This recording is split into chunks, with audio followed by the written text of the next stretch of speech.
It happened a few years back when I decided to take a solo road trip and stumbled upon this creaky old motel in the middle of nowhere. Little did I know, that night would become etched in the shadows of my memory. As the sun dipped below the horizon, I pulled into the parking lot of the Moonlight Motel.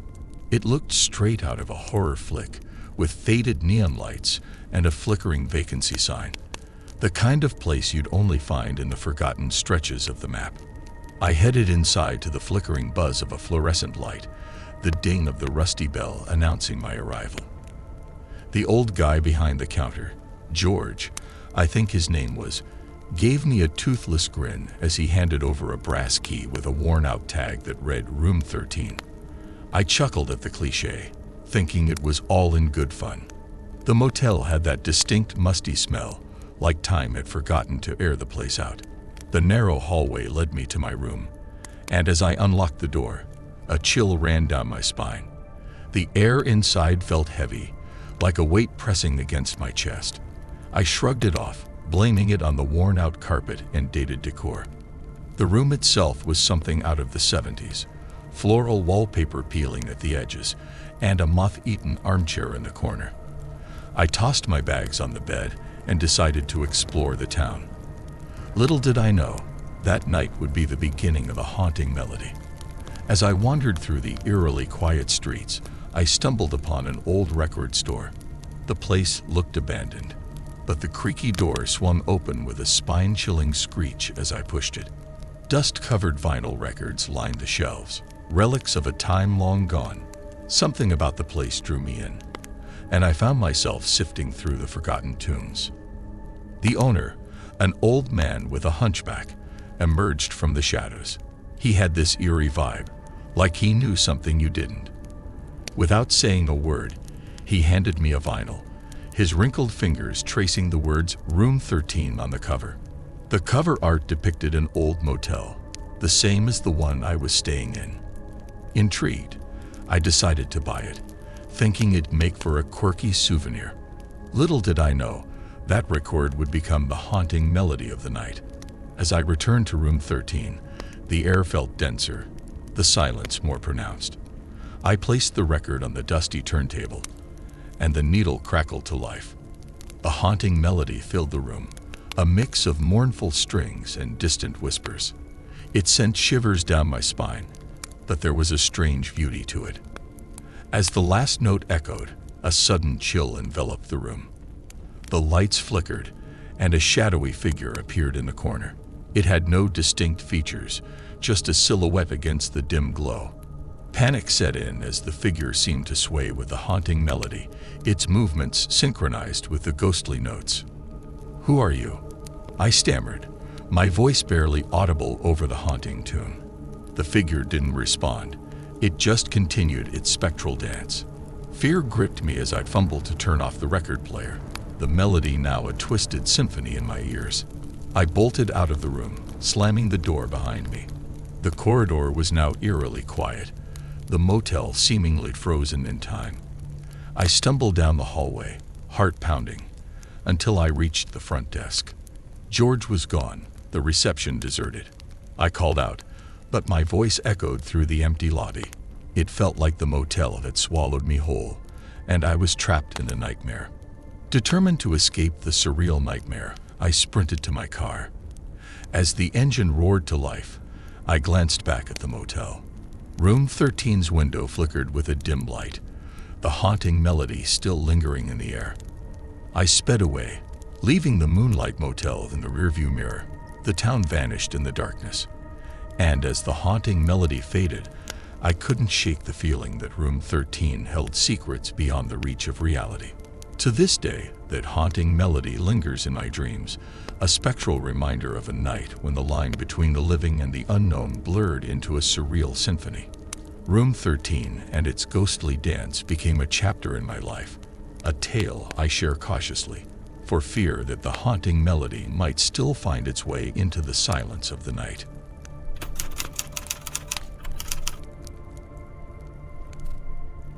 It was an ordinary summer, the kind where the air is thick with the promise of adventures, and the sunsets linger in hues of orange and pink. But beneath the surface of my seemingly mundane life, a tale unfolded that still sends shivers down my spine. I was staying with my grandparents in their old farmhouse. It stood surrounded by fields that whispered in the breeze, a backdrop to countless childhood memories. This summer, however, held something different, something I couldn't quite put my finger on. One evening, as the sun dipped low, casting long shadows across the fields, my grandma beckoned me into the attic. "There's something I want to show you, dear," she said, her eyes holding a mix of nostalgia and sadness. The attic, with its dusty relics of the past, felt like a treasure trove of forgotten stories. Among the worn-out furniture and moth-eaten clothes, my grandma uncovered an old photo album. Pages yellowed with time revealed a family I barely recognized, relatives whose names had faded into obscurity. As she turned the pages, a picture caught my eye. A young girl with hauntingly familiar eyes, staring at the camera with a hint of melancholy. "Who's this, Grandma?" I asked, my voice barely above a whisper. She sighed, a heavy exhale filled with the weight of untold stories. "That's Lily, your aunt. She was my sister's child, but she vanished when she was just a little thing. No one ever found out what happened." The revelation sent a chill down my spine. Lily's eyes seemed to follow me, as if imploring me to uncover the mystery of her disappearance. Grandma's voice trembled as she continued. She used to play in the fields for hours, lost in her own little world. Then one day, she just vanished without a trace.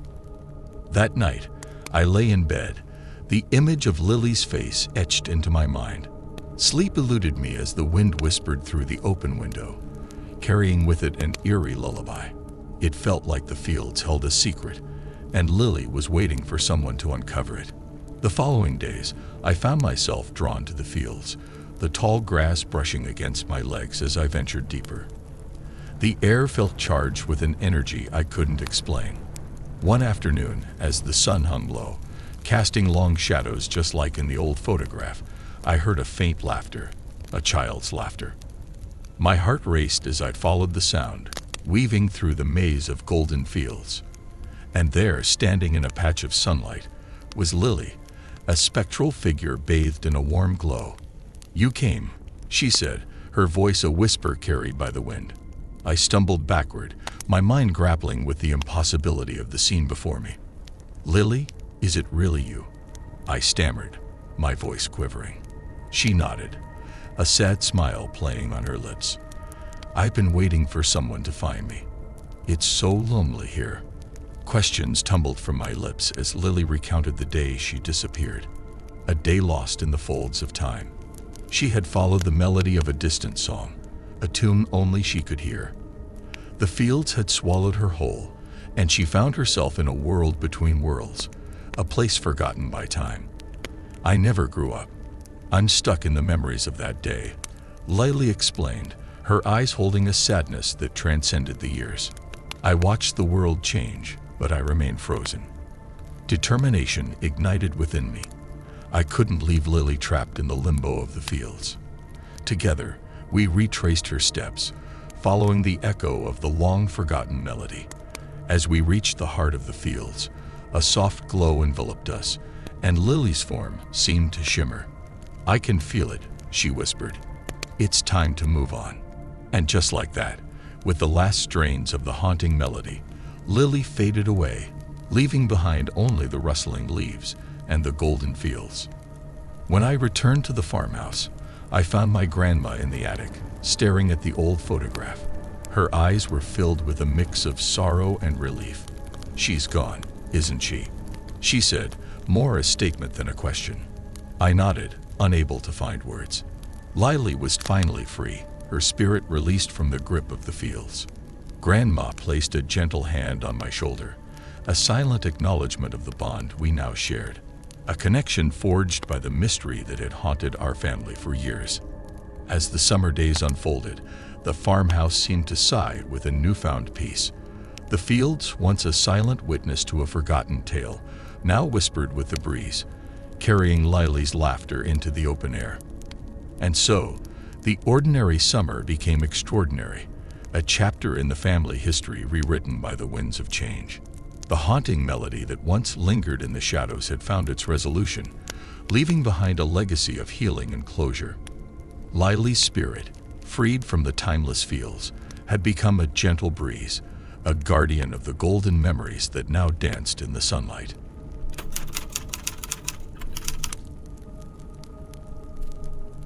In the quiet town of Ravensbrook, where time seemed to move at its own pace, I stumbled upon an old antique shop tucked away between forgotten storefronts. The doorbell jingled softly as I entered, greeted by the musty scent of aged wood and hidden histories. Among dusty trinkets and tarnished treasures, my eyes fixated on a peculiar full-length mirror at the back of the shop. The frame, adorned with intricate carvings, seemed to whisper forgotten secrets. The shopkeeper, a weathered man with sunken eyes, noticed my fascination. "That mirror has a tale of its own, young one," he said, his voice carrying the weight of untold stories. "It's said to hold reflections from beyond." Intrigued, I purchased the mirror, its cool surface sending a shiver through my fingertips. Little did I know, this antique piece would unravel a haunting chapter in my life. That night, as the moon hung low, I positioned the mirror in my bedroom. Its presence seemed to alter the ambience, casting an ethereal glow across the walls. Intricate patterns adorned the frame, like whispers etched in wood. As I gazed into the mirror, my reflection stared back, but its eyes held a depth I couldn't fathom. It was as if the glass harbored a silent watcher, a specter lingering just beyond my perception. Unease settled in, but curiosity outweighed caution. One evening, as the town embraced the quietude of twilight, I noticed something peculiar in the mirror, a subtle movement, a shadowy figure in the periphery. I turned, but nothing greeted me except the stillness of my room. "I must be seeing things," I muttered to myself, dismissing the uneasy feeling that crept up my spine. Yet the mirror seemed to hold a secret, and its whispers lingered in the air like a haunting melody. One midnight, unable to resist the mirror's pull, I whispered a question into the quiet room. "Who are you?" The answer didn't come in words, but in a subtle ripple, a distortion in the reflection, as if the glass itself held the weight of 1,000 untold stories. Determined to unravel the mystery, I delved into the history of Ravensbrook.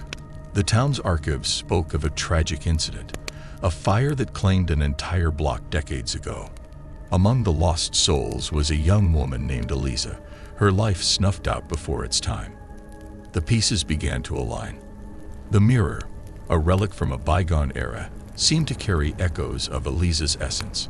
The carvings on the frame, once ornate, now mirrored the delicate patterns of her era.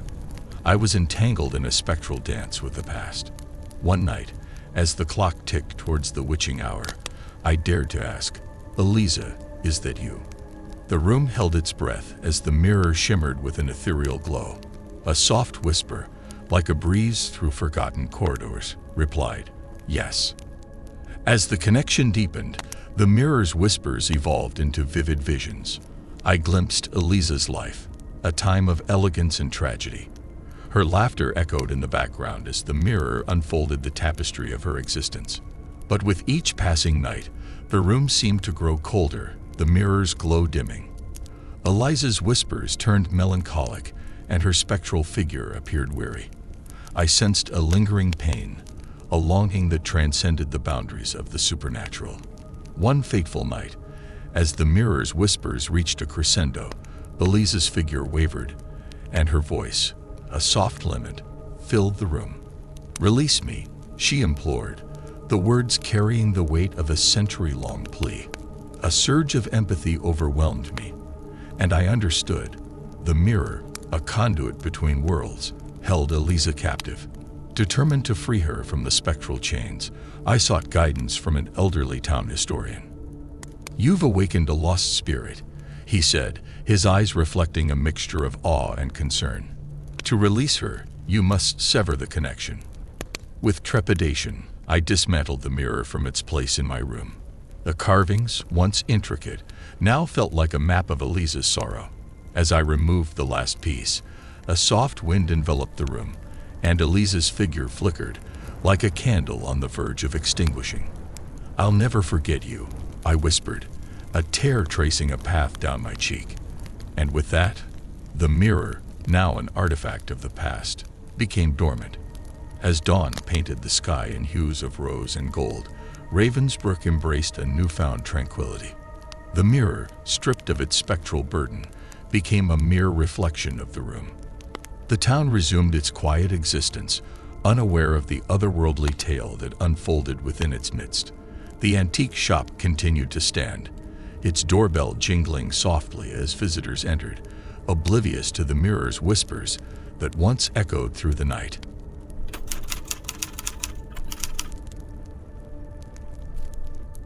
Once, in the middle of autumn, I found myself drawn to the outskirts of a forgotten town, lured by the promise of adventure. The landscape transformed into a sea of crimson and gold as I ventured deeper into the woods that locals spoke of in hushed tones, the Whispering Woods. The air was thick with the scent of fallen leaves and an eerie stillness that clung to the tall, skeletal trees. As I walked, the forest seemed to close in, casting elongated shadows that danced on the leaf-strewn ground. A sense of foreboding settled over me, yet curiosity propelled me forward. Amidst the rustling leaves, I heard soft whispers, a symphony of voices carried by the wind. It was as if the very woods were alive, murmuring secrets that only the brave or the foolhardy dared to decipher. Ignoring the nagging feeling in the pit of my stomach, I pressed on. The whispers grew louder, forming words that echoed through the crisp air. "Come closer," they beckoned, a collective murmur that seemed to resonate from the heart of the woods. Intrigued and unnerved, I followed the haunting invitation, guided by an invisible force. As I ventured deeper, the trees closed in like silent sentinels, their gnarled branches forming a natural canopy. The whispers transformed into fragmented sentences, chilling narrative of lost souls and forgotten tales. A sense of being watched hung in the air, and an unspoken tension gripped the woods. In the midst of the labyrinthine paths, I stumbled upon an ancient well, a relic from a time long past. The whispers converged, forming a coherent voice that resonated from the depths. "Release us," it implored, the words wrapping around my senses like a spectral embrace. Driven by an inexplicable compulsion, I peered into the well. The water, murky and reflective, held secrets that seemed to ripple to the surface. Faces emerged, their expressions a tapestry of anguish and longing. It was as if the well harbored the trapped spirits of a forgotten era. "What happened here?" I questioned, the words escaping my lips almost involuntarily. The whispers intensified, recounting a tragic tale of a village lost to time, swallowed by the very woods that now whispered their sorrows. In that moment, the atmosphere shifted, and the woods seemed to come alive with a spectral energy. Shadows moved between the trees, and a cold wind carried echoes of distant laughter and weeping. The past pulled into the present, and I found myself entangled in a narrative woven by the very fabric of the Whispering Woods. As the voices crescendoed, a figure materialized, a spectral guardian with hollow eyes that seemed to pierce my soul. "Release us," it echoed, its ethereal form a reflection of the trapped spirits. I felt the weight of their sorrow, an empathetic connection that transcended the boundaries of the living. Driven by a sense of responsibility, I sought a way to free the spirits. The whispers guided me to an ancient ritual, a ceremony of remembrance and release. With each incantation, the woods trembled, and the well became a portal between worlds. As the final words left my lips, a brilliant light enveloped the Whispering Woods. The spirits, released from their spectral shackles, ascended like ethereal fireflies, their essence merging with the autumn breeze. The voices faded, replaced by a serene silence that settled over the woods. The once haunting landscape transformed into a haven of tranquility. The trees, no longer looming with a sense of melancholy, stood tall as guardians of a sacred secret. The well, now clear and reflective, mirrored the azure sky above. With a sense of accomplishment and a tinge of sadness, I left the Whispering Woods behind. As I emerged into the outskirts of the town, the leaves rustled a farewell, a soft acknowledgement from the spirits I had set free. Years have passed since that haunting encounter, and the Whispering Woods remain a place of mystery and reverence in my memories. The whispers, once filled with sorrow, now serve as a reminder of a journey that transcended the boundaries of the living and the spectral, a tale etched in the heart of the autumn woods.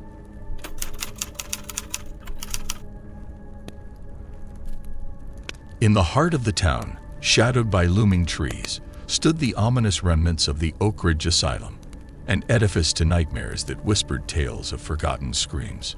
Intrigued by its chilling history, I, against all rationality, decided to explore the decaying corridors that held secrets untold. The moment my foot stepped onto the overgrown path leading to the asylum, a chill ran down my spine. The air was thick with a heavy silence that seemed to carry the weight of countless tortured whispers. Graffiti-covered walls greeted me as I approached the entrance, a testament to the asylum's dark allure. As the creaky door swung open, a gust of stale air enveloped me, a cocktail of mildew, decay, and the residual despair of those long gone. I flicked on my flashlight, the feeble beam cutting through the oppressive darkness that clung to the asylum's every corner. The abandoned hallways stretched before me, the floor coated in a carpet of fallen debris. Paint peeled off the walls like the skin of a leper, revealing glimpses of the asylum's grim past. My heartbeat echoed in my ears as I ventured deeper into the labyrinthine structure. "Who's there?" A disembodied voice echoed through the corridors. I froze, my breath catching in my throat. It couldn't be real, just a trick of the wind, I told myself. Yet the unsettling feeling lingered, and the whispers of unseen entities danced in the air. Descending into the bowels of the asylum, I discovered rooms frozen in time. A solitary chair in the middle of a padded cell, a rusted gurney with leather straps that told tales of agony. The air seemed to constrict around me, the weight of the asylum's history pressing on my chest. In one room, I stumbled upon old patient records scattered like leaves. Names, dates, and diagnoses chronicled the descent into madness that once played out within these walls. One name, in particular, caught my eye: Margaret Greenfield, admitted in 1952 for hysteria and delusions. As I read her haunting story, a soft voice whispered, "Help me." It seemed to resonate from the walls themselves, an ethereal plea from a tortured soul. I shuddered, torn between disbelief and an inexplicable urge to uncover the truth. Following the echoes, I found myself in the asylum's basement, a damp, forgotten realm that bore witness to unspeakable horrors. The air grew colder, and a flickering light beckoned from the end of the corridor. With each step, the whispers intensified, forming a symphony of despair. In the flickering light, I glimpsed a figure, Margaret, her ghostly presence flickering like a dying flame. "Help me," she implored, her eyes holding a silent plea. I could feel her pain, her anguish that transcended the boundaries of time.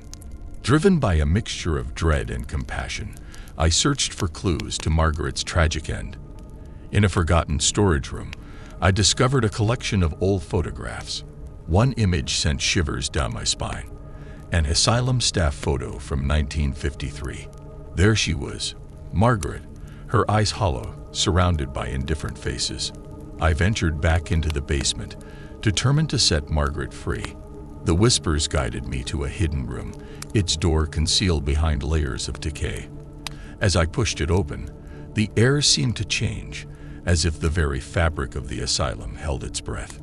In the center of the room, I found an old music box, a relic from Margaret's past. As I wound it, a haunting melody filled the air, and the atmosphere shifted. Shadows danced on the walls, and the temperature dropped. Margaret's figure materialized before me, her eyes filled with a mixture of gratitude and sorrow. "Thank you," she whispered, her voice a gentle breeze that carried the weight of decades. As the melody faded, so did Margaret, her spirit released from the shackles of the asylum. The moment was bittersweet, a mingling of closure and lingering unease. As I emerged from the forsaken asylum, The heavy silence seemed to lift. The chilling whispers that had haunted me dissipated, and the moon cast its pale glow over the decaying structure. The Oak Ridge Asylum, once a bastion of despair, now stood silent, its secrets buried in the past. Margaret's spirit, freed from the asylum's grip, lingered in my thoughts, a reminder of the thin veil between the living and the spectral. As I walked away from the ominous structure, I couldn't shake the feeling that the whispers of the Oak Ridge Asylum still clung to me, woven into the fabric of my memories. The abandoned corridors may have fallen silent, but the echoes of Margaret's plea lingered, a haunting melody that refused to fade away.